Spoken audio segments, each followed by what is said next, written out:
Mr. President, we had three extremely well-qualified people come before this body this week for a nomination for the EXIM Bank, the Export-Import Bank. It's an entity that most individuals across the country don't even know who they are and don't even know what the EXIM Bank does. But it gets caught up in a lot of politics here. These extremely well-qualified people passed, and they're now on their way to be able to serve our nation in that area. But I had to vote against them. Not because of them and who they are and their qualifications, they're clearly qualified, but because of my own frustration that this body has not been willing to take on the most basic element in the EXIM Bank, a basic reform. The charter of the EXIM Bank requires the bank, and this is the quote, to seek to reach international agreement to reduce government-subsidized export financing. That's in their charter. The problem is that's not being fulfilled. And there's been a push for a while to try to reform the EXIM Bank. That push to reform them has failed so far.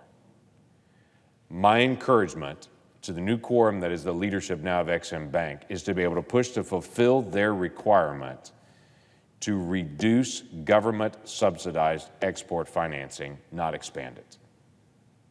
And to take the actions necessary to be able to do that, not only with our EXIM structure, but working with other countries to be able to reduce theirs.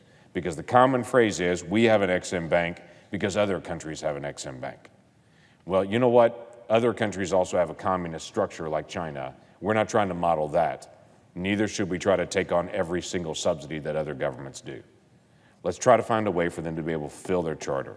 In the meantime, I have proposed a set of reforms that can be done to the EXIM Bank to be able to make this better.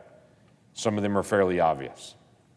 One of them is reducing taxpayer exposure by prohibiting the bank from issuing direct loans. I've also pushed very hard to be able to have this basic statement, a sense of the Senate that the bank is a lender of last resort, not the first place to go to. That, again, should be a no-brainer for them. Here's the clearest and easiest one. EXIM Bank often brags about how many small businesses use the EXIM Bank services. But then you ask the next question that no one asked. How does EXIM Bank define a small business? With chagrin, they will say their definition of a small business is any business with 1,500 employees or less. That's not a small business.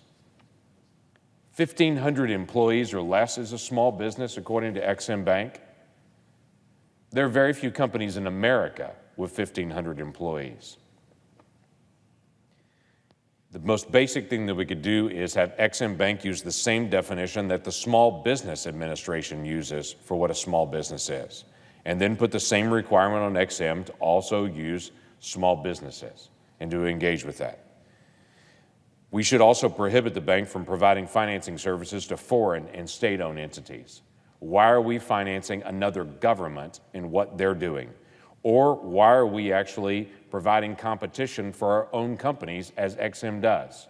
That they will do loans and subsidies to countries and companies that compete against American companies. All these are basic reforms. My push is not to abolish EXIM. It's for EXIM to fulfill its charter and to be able to do its basic responsibility and to have the most simple reforms that I think are needed.